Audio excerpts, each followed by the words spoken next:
Buenas tardes. Bien, entonces, uy, ya hoy no vinieron sino 30, ¿no? Pues ya ganaron la materia, ya que hijo de madres, eso ya para qué. Ya para qué volver más a esta vaina, ¿sí o no? Mis niños juiciosos y tienen que mamarse a la 1 de la tarde. María Camila, Buenas tardes, doctor, presente. Vanessa Caterine, Buenas tardes, doctor. Lo que pasa es que Vanessa tuvo un inconveniente familiar y ella no puede asistir a la clase, falleció un familiar.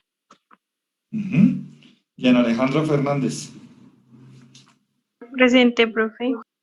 Steven Camilo, Presente, doctor. Buenas José tardes. Borja, Buenas tardes, doctor, presente. Diego Fernando, Buenas tardes, doctor presente. Lady Juliet,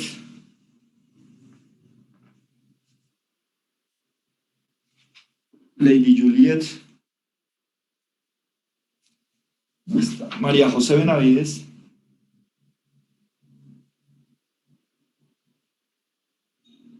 María José Benavides,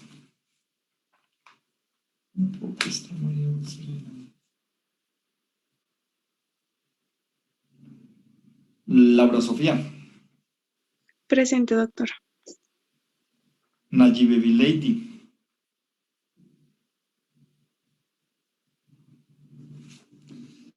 Nayibe Lady tampoco está. David Andrade, Richard, Presente, doctor. Carlos Mario,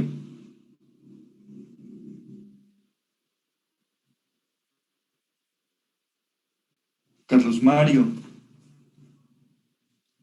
está tampoco. Dora Zuleima,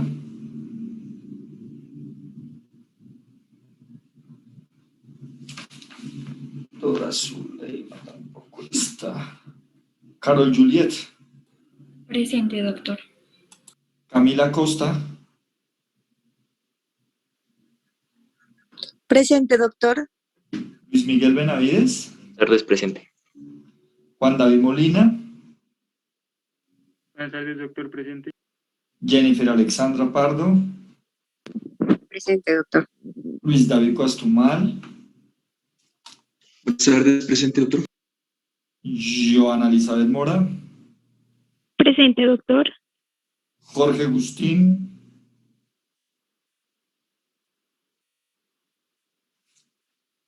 Jorge Agustín, Kevin Santiago, Buenas tardes, doctor. Diana Zuleidi, Presente, doctor. Ángela María Bolaños, Presente, doctor. Karen Daniela Montilla, Doctor, buenas tardes. Es que Daniela está en Taminango y se fue la energía. Qué pena se pueda conectar ya, ingresa. Paola Alejandra Pardo, Presente, doctor. Alexis Insuasti, Presente, doctor. Marlin, Presente, doctor. Lady Diana Pavón,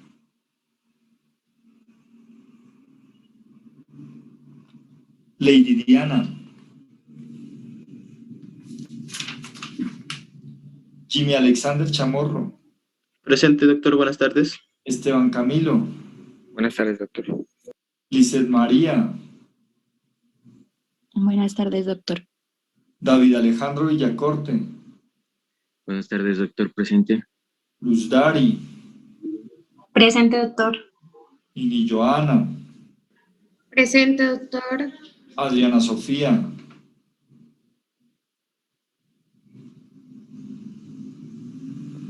Adriana Sofía,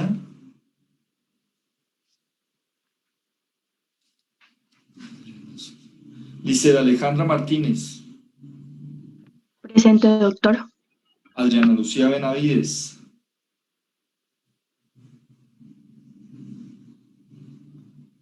Adriana Lucía Benavides,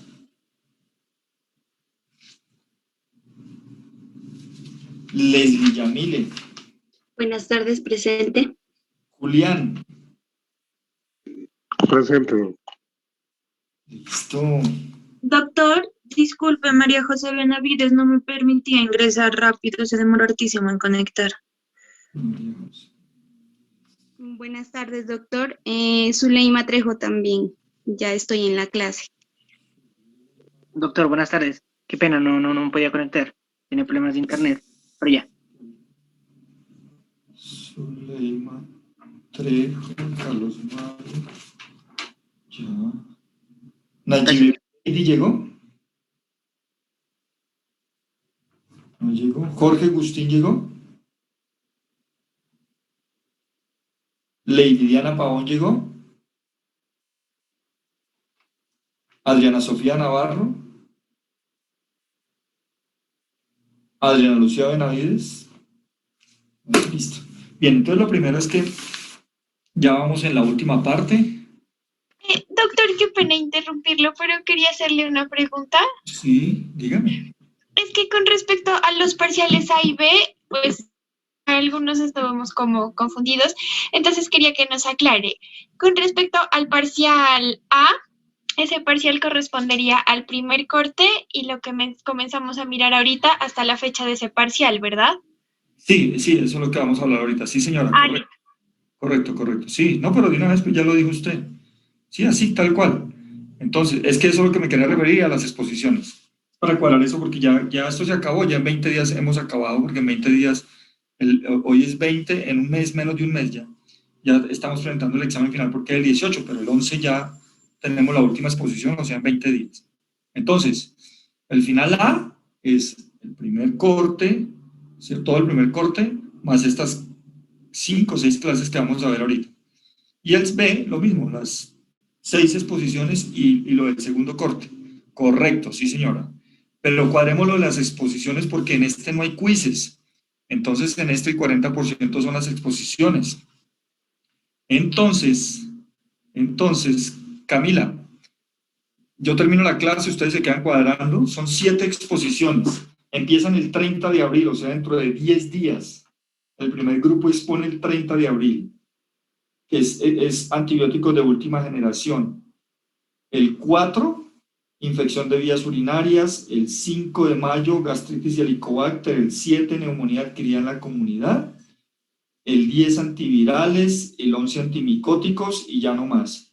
Pues son 1, 2, 3, 4, 5. Ah, no, son 6 exposiciones. 1, 2, 3, 4, 5, 6.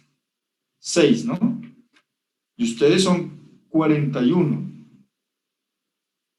6 por 7, 42.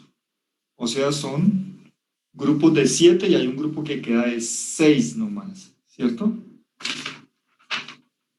El grupo que queda de 6.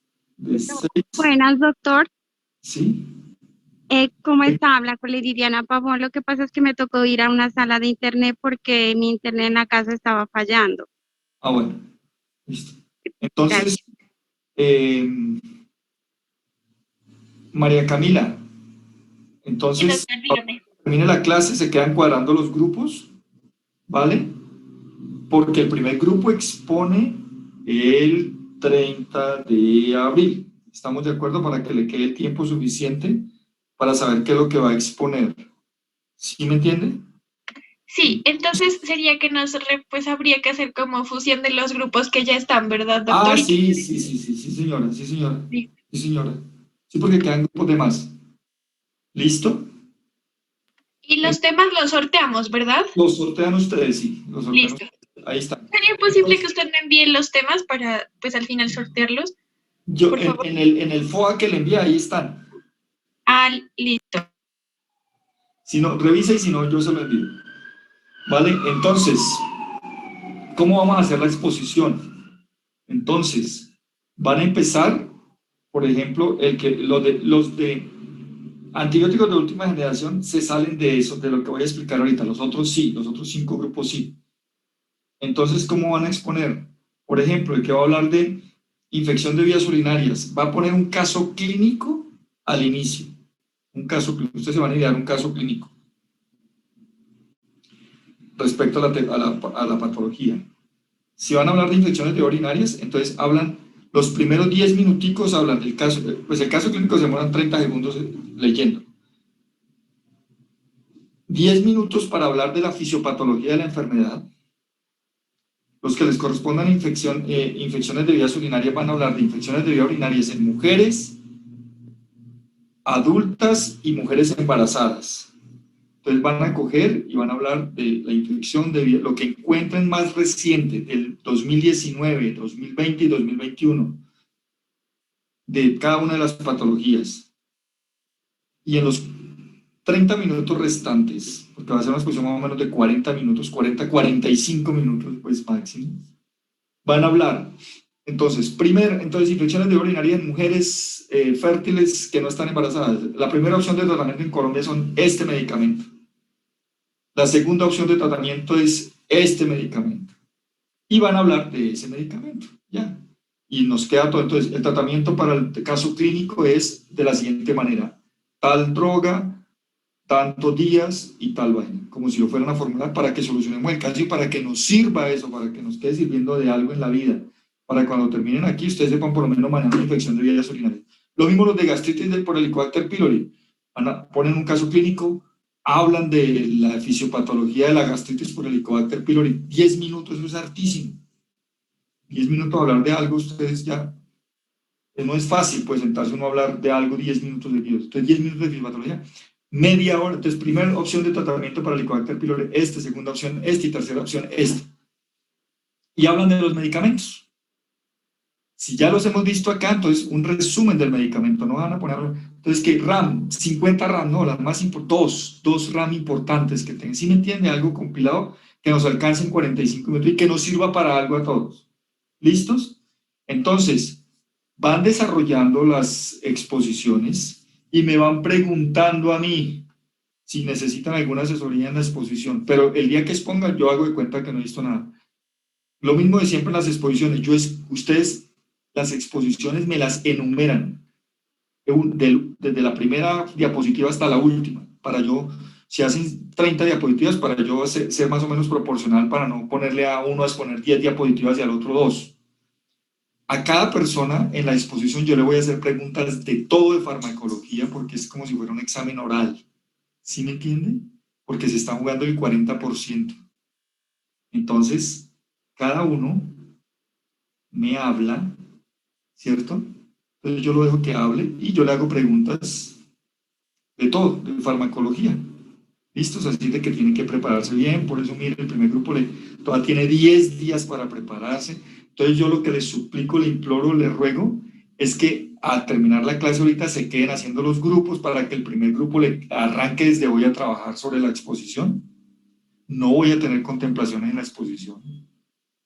Voy a calificar todo, la forma, que las diapositivas estén bien hechas, que no tengan errores de ortografía, con cámara abierta, nada. Si me ponen a leer diapositivas, yo los dejo, pero así mismo va a ser su nota. ¿Sí me entienden? Muy bien. Hablemos de antibióticos entonces en estos últimos 15 días. Y empecemos ya. Entonces, María Camila, hazme un favor. Dígame, doctor. Entonces, terminan, usted, cuando ya arme los grupos, y me envías la lista de los grupos, a qué grupo le tocó, el nombre de los integrantes y qué exposición le tocó para saber qué día le toca. Porque a los demás les tengo que enviar, les voy a facilitar al primer grupo, le voy a mandar qué es lo que quiero que expongan, los 11, 12 medicamentos que quiero que expongan para que no se pongan a buscar ahí como locos. Yo se los envío, pero primero armen los grupos. Si hoy mismo los arman, yo hoy mismo le contesto por la noche a María Camila para que sepan cuáles son los antibióticos de última generación que tienen que disponer, ¿vale? Vale, doctor, muchas gracias. Listo, espera un momentico, yo no.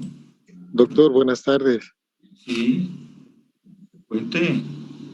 Doctor, lo que pasa es que no me quería cargar el internet y apenas me conecté hace un momentico y ya me había llamado a la lista. ¿Y Lady Diana fue? ¿Quién fue que me dijo ahorita que llegó ahora último? Jorge, doctor. No. Lady Diana Pavón, doctor. Una niña, Lady Diana, sí. Listo, ya. Muy bien, arranquemos pues.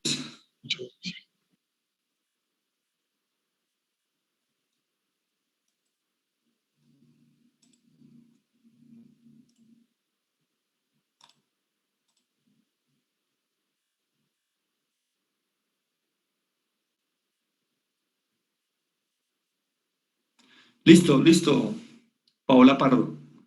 Ya recibí tu mensaje. Muy bien. Entonces, hablemos de conceptos generales. Esta parte de antibióticos es una parte fundamental para su vida como médicos. Fundamental. Porque así usted se va a especializar en lo que se vaya a especializar, usted va a necesitar los antibióticos, así sea pediatra, cirujano, internista, intensivista, médico general. En lo que vaya a quedarse usted, va a necesitar antibióticos. Entonces, lo tiene que tener absolutamente claro. Lady Juliet Bolaños, listo. Entonces, necesitamos ser claros en los conceptos que vamos a hacer, ¿vale? Muy bien. Entonces, veamos, primero definamos conceptos, qué es quimioterápico, qué es antibiótico y qué es quimioterapia para el cáncer. Quimioterápico es una sustancia de estructura conocida que introducida en el organismo suprime los agentes patógenos sin lesionar el huésped. Miren, suprime los agentes patógenos sin lesionar el huésped. O sea que esta debería ser verdad la definición de antibiótico. Antibiótico es una sustancia química producida por bacterias, hongos, actinomicetos. Ojo con esta partecita, capaz de inhibir el crecimiento o destruir otros microorganismos. Entonces, no solamente necesita matarlo, sino que también inhibiendo el crecimiento podrá conseguir su objetivo, ya veremos por qué. Y quimioterapia del cáncer es por origen viral de algunas neoplasias y por la inhibición de la proliferación celular, se puede utilizar este término primero de quimioterápico, que no lo vamos a utilizar acá, simplemente era para mencionar. Debemos insistir en un concepto y es que, como veremos, los antibióticos aparecieron hace menos de 100 años, pero, en este momento hay bacterias las cuales han hecho resistencia a todos los antibióticos existentes en algunos pacientes. Por lo tanto, debemos ser conscientes nosotros, ustedes que van a ser los futuros médicos, nosotros los que llevamos de salida, en que debemos hacer una cosa que se llama quimioterapia racional, o sea, la administración de medicamentos contra bacterias debemos hacerla de manera racional, teniendo en cuenta el microorganismo, el hospedero y el medicamento. ¿Por qué? Porque respecto al microorganismo está determinado por mecanismos bacteriológicos, bioquímicos, y este va a determinar su susceptibilidad, o sea, que sí le haga efecto el antibiótico o que no le haga efecto porque él ya haya hecho resistencia, de lo cual hablaremos en esta o en la próxima clase. Los hospederos, ¿por qué debemos tener en cuenta para hacer una quimioterapia racional o una administración de antibióticos de manera racional? Porque varía los antibióticos y los manejos de las patologías dependiendo de la edad. No es lo mismo darle un antibiótico a un recién nacido que un anciano, que un adulto normal. Por el sexo no es lo mismo, ¿cierto? Una mujer premenopáusica, posmenopáusica, en algunos casos, no mucho. El sexo no es de tanta importancia. El peso, no es lo mismo un paciente desnutrido, un paciente normal o un paciente en sobrepeso. El embarazo sí que es importante. Ya veremos que algunos antibióticos no podrán utilizarse en esta etapa o en la lactancia. Ya hablamos del estado nutricional. Y estos, el vómito y la diarrea, si tolera o no tolera el antibiótico por la vía oral, el funcionamiento de los riñones, del hígado del paciente y los estados inmunes y alérgicos, que valen para todo medicamento. Y el antibiótico como tal, hay que definir si lo que le estamos dando es un antibacteriano, un antiviral, un antimicótico, un antiparasitario. Debemos definir exactamente el diagnóstico para saber qué medicamento es el que verdaderamente le debemos dar y está relacionado con las interacciones del mismo y su farmacocinética. Hay un concepto que es el CIM, y CIM significa concentración inhibitoria mínima.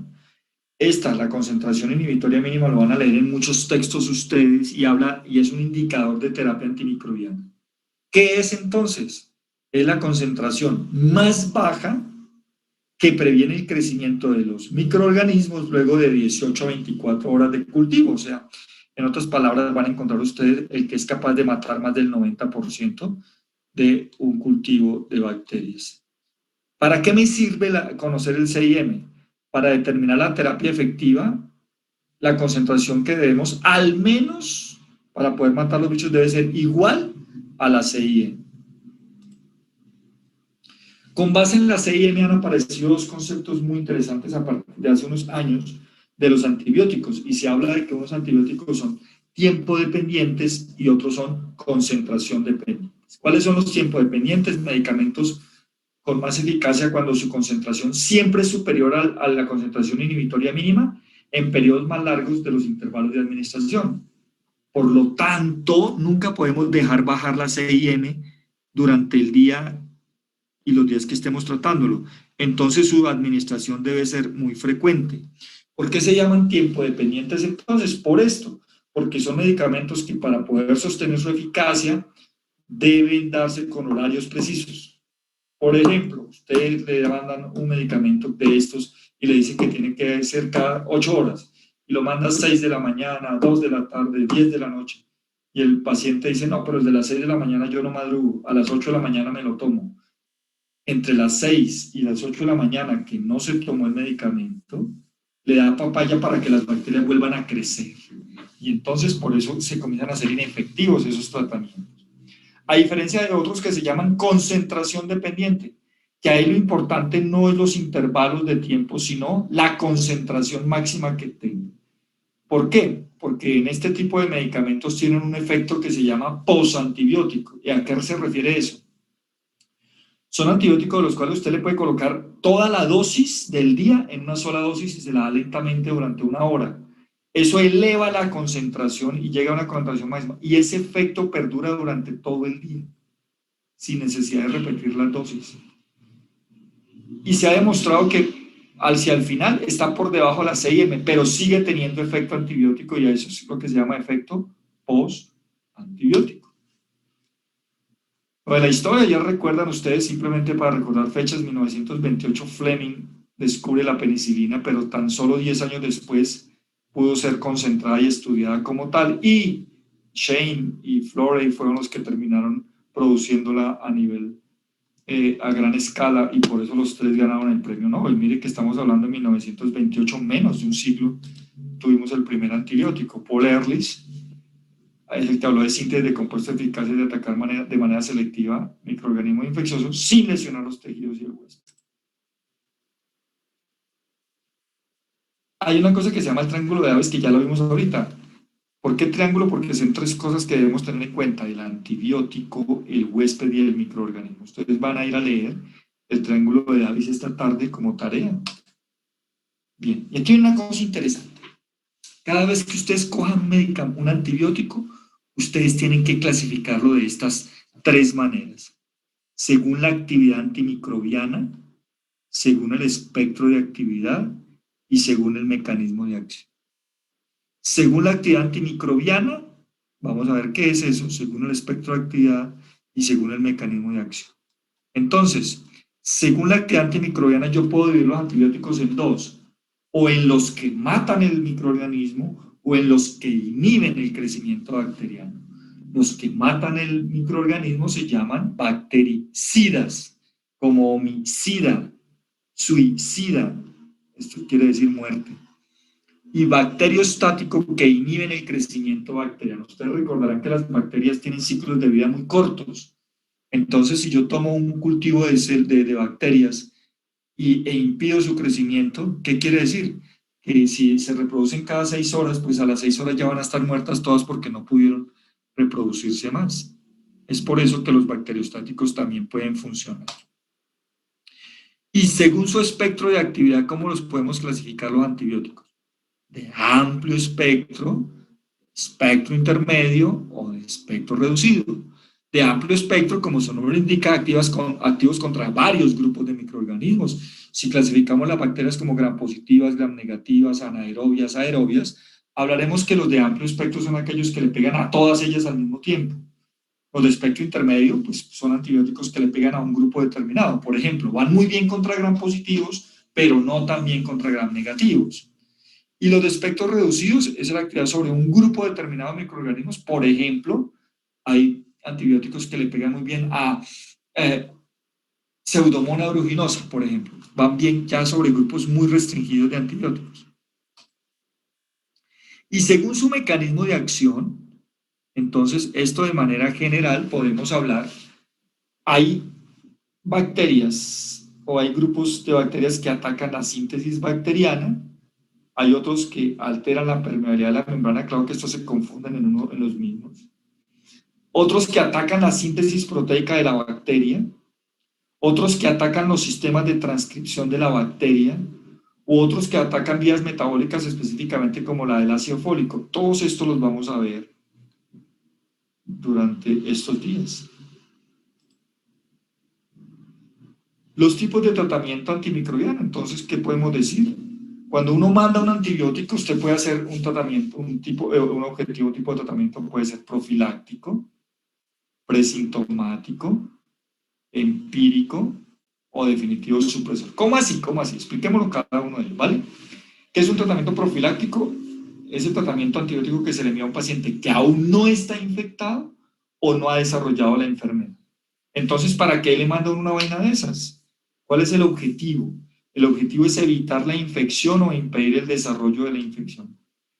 La pregunta sería, ¿pero entonces todo el mundo haría eso? No, ojo, en pacientes seleccionados, los cuales, si no se hace esto, la infección podría matarlos. Por ejemplo, pacientes inmunosuprimidos, como pacientes con SIDA, pacientes trasplantados, pacientes post-cirugía inmediata, o pacientes que están consumiendo fármacos inmunosupresores como inmunomoduladores o corticosteroides, pacientes con patologías o con heridas contaminadas o sucias, por ejemplo, el paciente que llega en un accidente de tránsito y en el cual tiene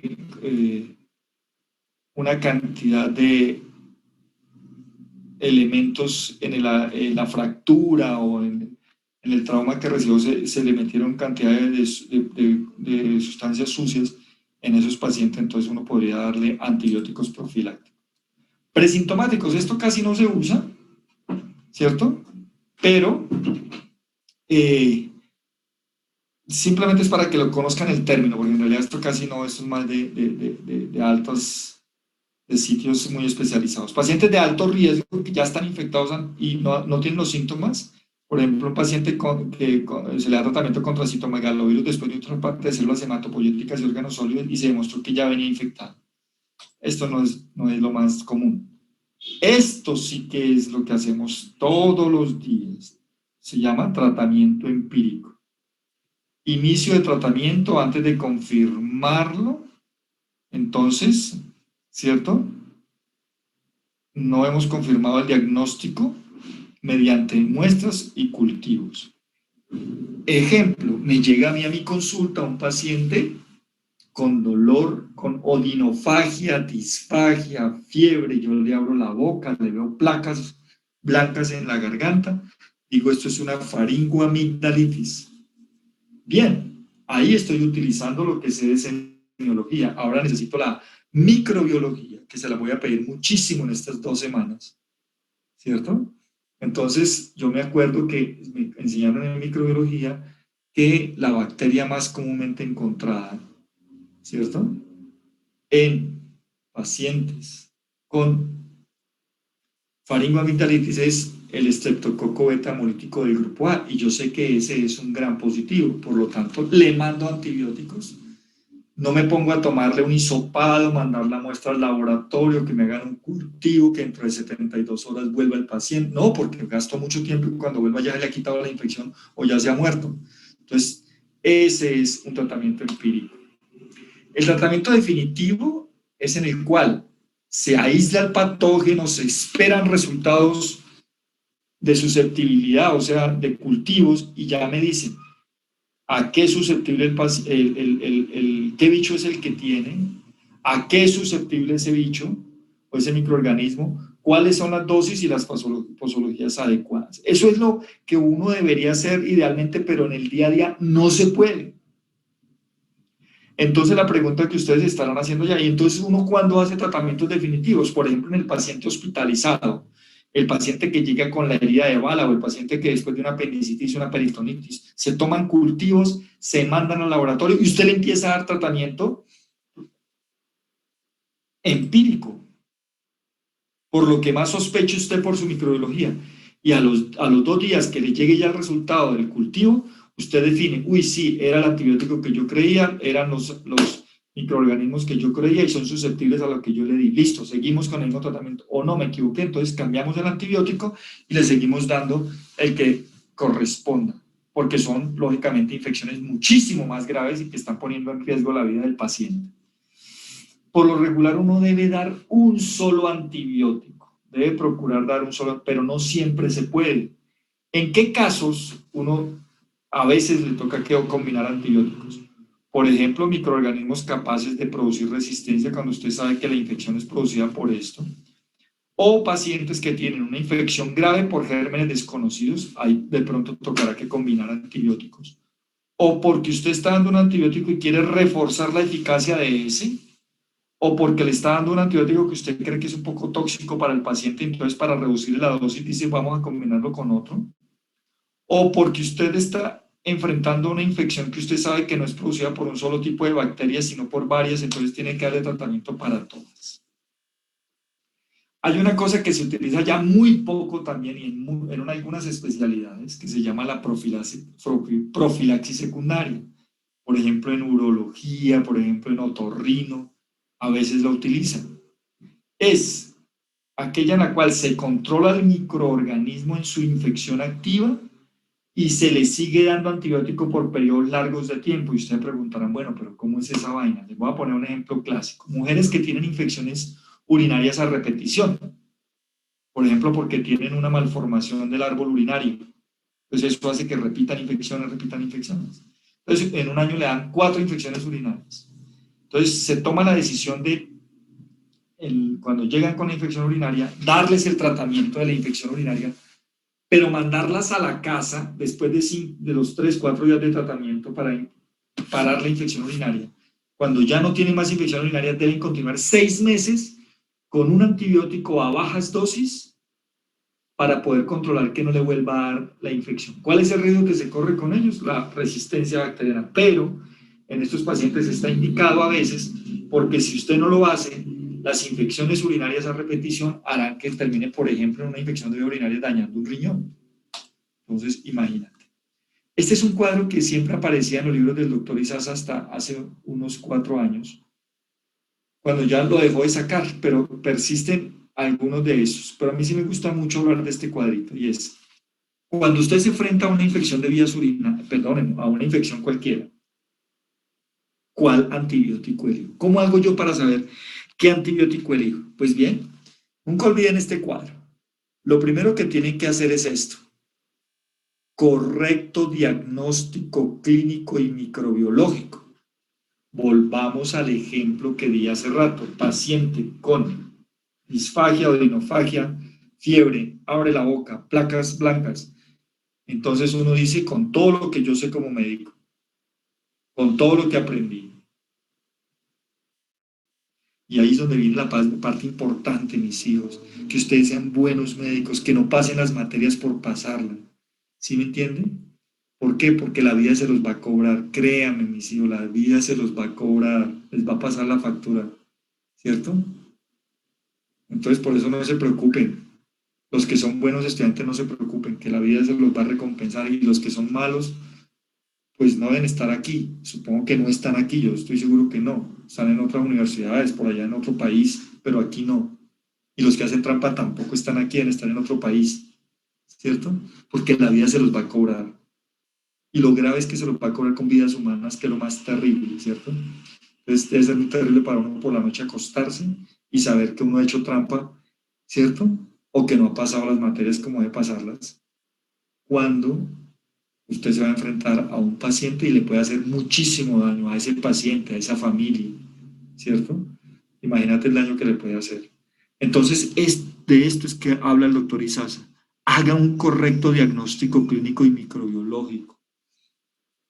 Si yo ya sé que por la sintomatología, por los signos que tiene el paciente, eso es una faringoamigdalitis bacteriana, de entrada ya sé. Y además sé que lo más frecuente ahí es un estreptococo beta hemolítico, ya sé.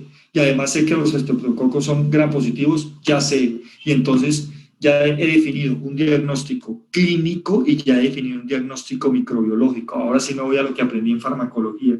Y yo sé que para para las bacterias gram positivas tipo estreptococo lo mejor es dar tal grupo de medicamentos, entonces le doy ese medicamento y quedo como un rey como médico. Otro es que sean, por lo regular, que sean bactericidas. En algunos casos se utilizan bacteriostáticos y le va a uno muy bien, no hay problema.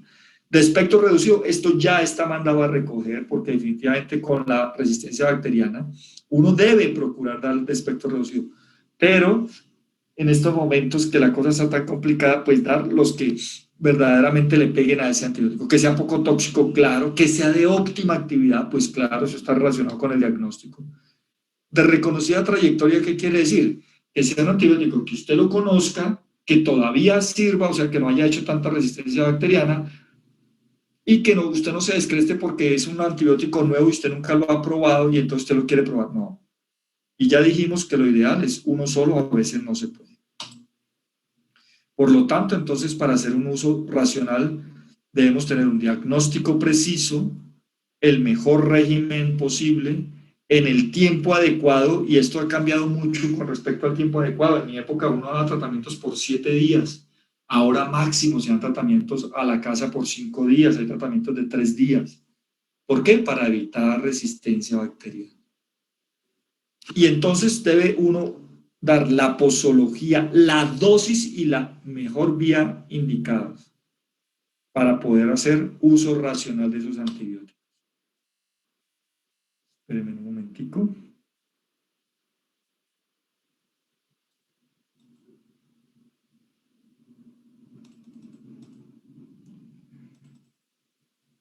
Y vamos a hablar por último de un tema que vamos a repetir muchas veces y es la resistencia bacteriana, ¿vale? Entonces, para hablar de resistencia bacteriana,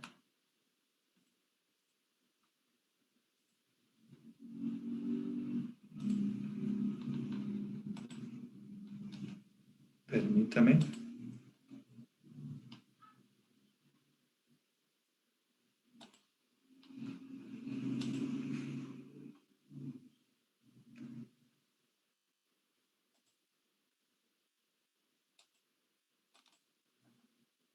¿Están viendo ahí la imagen? Sí, doctor. Sí. Listo, vamos a hablar de resistencia bacteriana. Esto es uno de los temas que más dolores de cabeza nos da a los médicos. ¿De quién es la culpa de la resistencia bacteriana? De todos los médicos, ustedes no, porque ustedes todavía no se han graduado, pero todos los que ya nos graduamos y que alguna vez hemos formulado antibióticos, de los odontólogos y de las personas del común y corriente. O sea, todos tenemos la culpa de lo que ha sucedido. Miren que cuando yo le mostré la historia, le dije que en 1928 Fleming hace el descubrimiento de la penicilina, pero él todavía no la tenía clara y que pasaron 10 años para comenzar a concentrarla y a producirla como verdadero medicamento. O sea que en realidad no han pasado más de 80 años, más o menos, mal contados, desde que se empezó a utilizar un antibiótico de manera industrial en el mundo. En esos 80 años las bacterias ya nos han ganado la batalla, o sea, las bacterias nos dieron toda una vida para que encontráramos un antibiótico. Lo encontramos y en 80 años ellas se murieron de la risa y ya descubrieron la manera de poder zafarse de ellos. Entonces, ¿cómo lo han hecho? Pues bien, de distintas maneras. Aquí estamos viendo las principales que yo cada vez que hable de un antibiótico le voy a describir cuáles son sus mecanismos para ese antibiótico que han hecho las bacterias para controlar y que no nos sirven. 1 es la modificación del sitio target. Ahorita explicaré qué es eso. 2, la disminución de la permeabilidad. 3, la formación de bombas de flujo. 4, la derivación metabólica. 5, la degradación enzimática. Por ejemplo, la modificación del sitio target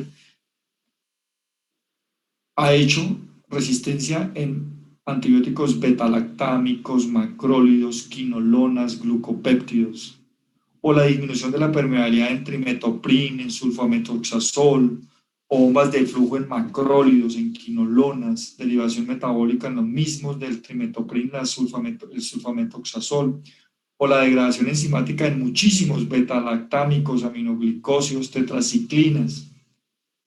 ¿Cómo lo han hecho? Veamos pues rápidamente.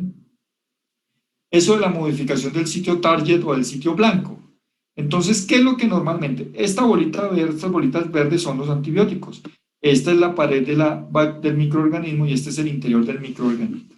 Muchos antibióticos necesitan proteínas específicas de unión en la pared de la bacteria para que ellos puedan penetrarla. Entonces, algunos no necesitan penetrarla, sino que a partir de ahí le producen el daño a la bacteria. Entonces, las bacterias muy inteligentemente, con el abuso de antibióticos, se dieron cuenta que era ese sitio donde se pegaba el antibiótico y a partir de ahí era que las destruyeron. Entonces, ¿qué han hecho las bacterias? Mire, cambiaron el sitio bloqueando el sitio de unión.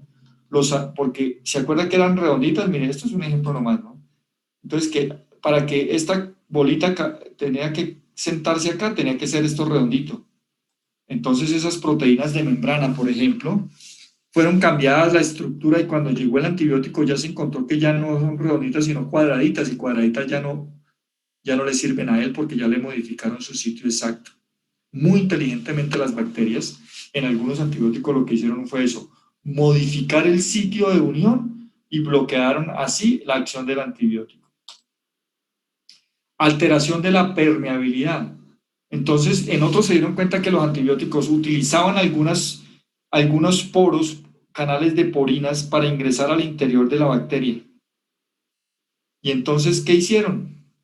Las bacterias muy inteligentemente dijeron, no, pues hay que bloquearles esos túneles y cambiaron la conformación de esos túneles creando nuevos canales de porinas e impidiendo que el antibiótico pudiera penetrar. ¿Qué otra cosa han hecho? Una cosa más interesante, siempre me ha parecido supremamente interesante e inteligente por parte de las bacterias. Crearon una cosa que se llaman bombas de eflujo. Imagínate lo que han sido capaces de hacer las bacterias. En este caso dijeron, deje antibiótico que entre. Sí, listo. Por las porinas, ¿se acuerdan? Ahora vamos a cambiar las porinas. Deje que entre el antibiótico, déjelos que entren. Pero crearon en su interior bombas activas, como bombas de sodio y potasio, por ejemplo.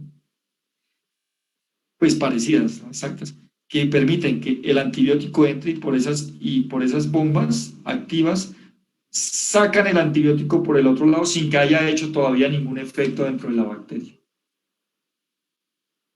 Interesantísimo lo de las bombas de flujo, ¿no? Y otra cosa que han hecho es que descubrieron que muchos de los antibióticos pues tienen un sitio exacto donde determina la susceptibilidad de la bacteria. Por ejemplo, voy a poner un solo ejemplo, porque lo vamos a tratar en la próxima clase, y es el de las penicilinas, por ejemplo. Entonces, las penicilinas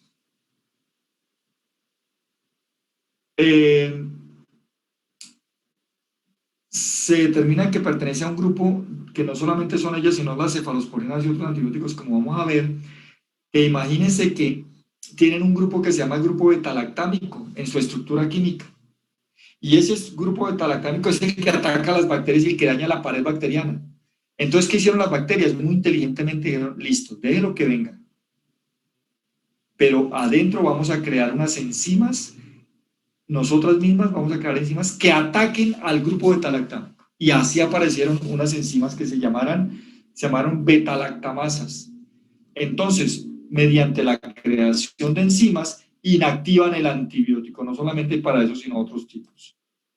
¿Cierto? Entonces dejan que el antibiótico llegue, que se pegue, y apenas se pegue la bacteria, saca su enzima, y mire lo que hace con el antibiótico, lo destruye. Las enzimas producidas por la bacteria destruyen el antibiótico y previenen la unión a los sitios diana, impidiendo su acción. ¿Cuáles son las causas del fracaso de la formulación de un antibiótico? Ya hemos visto algunas. El primero es un diagnóstico incorrecto, ¿cierto? Vuelvo a insistir, no me cansaré de decirlo, me da la confianza porque sé cómo son ustedes la mayoría, van a ser muy buenos médicos. Lo primero que hay que hacer es un diagnóstico correcto. Si usted hace un diagnóstico incorrecto, mire la palabra. No la olviden, fracaso. Van a ser un fracaso como médicos. Un fracaso como médicos. ¿Sí me entiende? Entonces, lo primero que tienen que hacer es un diagnóstico correcto. Si hacen un diagnóstico incorrecto, primera causa de fracaso. Un tratamiento erróneo, por ejemplo, tratar una infección viral con un antibiótico. Puede que usted de arepa le pegue el diagnóstico, pero cuando llega el momento de tratamiento, va y lo trata con lo que no es. Pues de nada le sirve haber hecho un diagnóstico correcto. ¿Cuáles son las otras causas de fracaso? La presencia de pus. Si no limpia usted primero la pus, difícilmente va a dejar penetrar porque la pus por lo regular cambia el pH de la zona y impide que el antibiótico actúe de manera eficaz. Lo mismo pasa con los hematomas infectados, hay que drenarlos primero. Que haya una asociación de gérmenes, ¿se acuerda de las polibacterianas?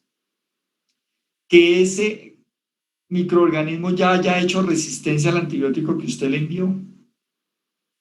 Que haya presencia de cuerpos extraños, por ejemplo, en heridas donde hayan quedado vidrios, por ejemplo, y usted no lo saque, pues eso va a seguir supurando, eso va a ser caldo de cultivo. Usted le manda el antibiótico, se seca unos días, después vuelve a comenzar a supurarle.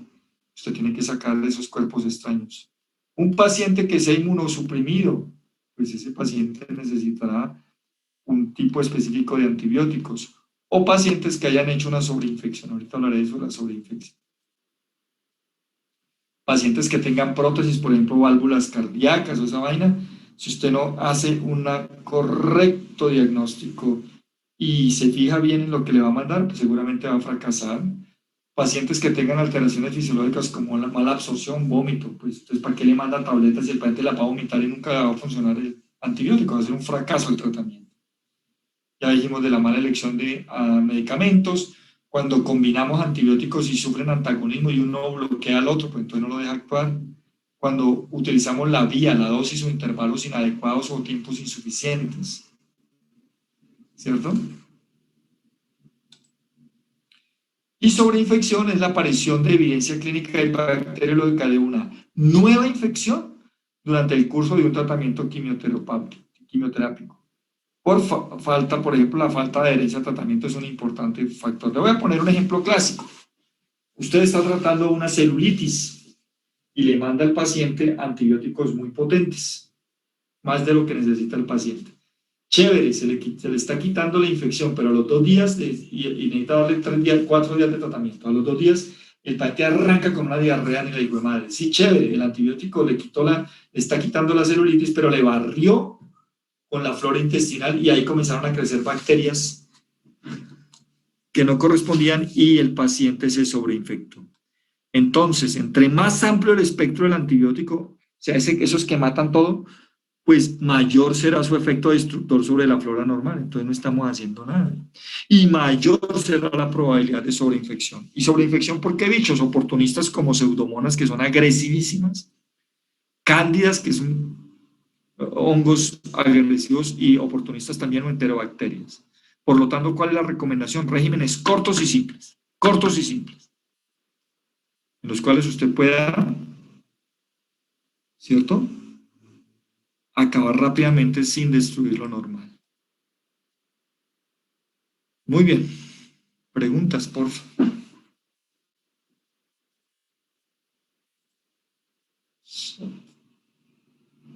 Nayibe Bileidi.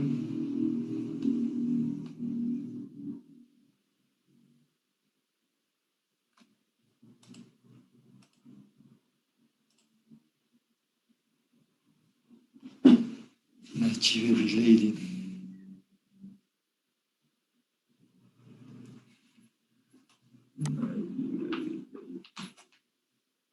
¿No hay preguntas entonces? Sí, doctor, yo tengo como una. Dígame, claro. Lo que pasa es que, digamos, uno también como paciente debería pues tener cuidado, ¿no? En no colocarse antibióticos por cada infección que le dé a uno. Exacto. Pero digamos que en el caso de que un paciente que evite estas cosas, que evite pues colocarse antibióticos cada vez que se enferma y que llegue otro paciente que a cada rato se utiliza antibióticos y que haya generado resistencia, pues los microorganismos, si se la pase a uno es como haber hecho lo mismo, ¿cierto? Pues sí, no. Sí, no. O sea, depende de la patología. Es que no es fácil que las cepas continúen. Me explico, o sea, es más individual, pues, es más de carácter individual, que usted haga que las bacterias le hagan resistencia en usted por el tipo. Acuérdense que por lo regular uno tiene una flora tanto normal como flora anormal que siempre están luchando, ¿no? Entonces el problema es que cuando usted hace resistencia, su flora anormal le comienza a ganar a su flora normal. Entonces, lo que usted está diciendo puede suceder, claro que puede suceder, pero por lo regular, si usted es un tipo cuidadoso, si usted hace lo que hace, pues lógicamente él va a reaccionar mejor a los antibióticos, pero va a llegar un momento, y por qué le digo que sí, que no, porque va a llegar un momento en que si el abuso es generalizado, pues las bacterias van a terminar siendo también generalizadas y van a terminar haciendo resistencia sobre ese antibiótico. No es usted el problema es el antibiótico y el bicho. Me explico, por ejemplo, para infecciones de vías urinarias, en una época se utilizaron norfloxacina, pero todo el mundo la utilizó. Entonces, por más que usted se cuide y que usted haya hecho, cuando le llegue una cepa de una Escherichia coli, y usted que se ha cuidado mucho se aplica norfloxacina, tampoco le va a funcionar. Tampoco le va a funcionar, así usted se haya cuidado. ¿Sí me hago entender? Entonces lo que usted está diciendo es cierto en ese sentido. Claro que sí es cierto. Vale, gracias, doctor. Bueno. Bien. María Camila, Sí, doctor, dígame. hay algunas personas que no presentaron el quiz el viernes, ¿no? Sí. Y otros que tuvieron dificultades. Bien, entonces, ¿me envían la lista esta noche, por favor? ¿Quiénes? ¿Cuántos? Ah, ¿Cuatro personas? sí. Entonces yo ya le confirmo los de los estudiantes, ¿vale? Porque el viernes hacemos ese quiz. Ya Bueno. oral seguramente, después de terminar la clase. ¿Listo? Bueno, doctor. ¿Listos? Nos vemos entonces el viernes. Doctor, qué pena. Antes de que se desconecte, ¿será que me puede dejar dando el anfitrión a mí para poder organizar lo de los grupos? Ya le doy. Un momentico.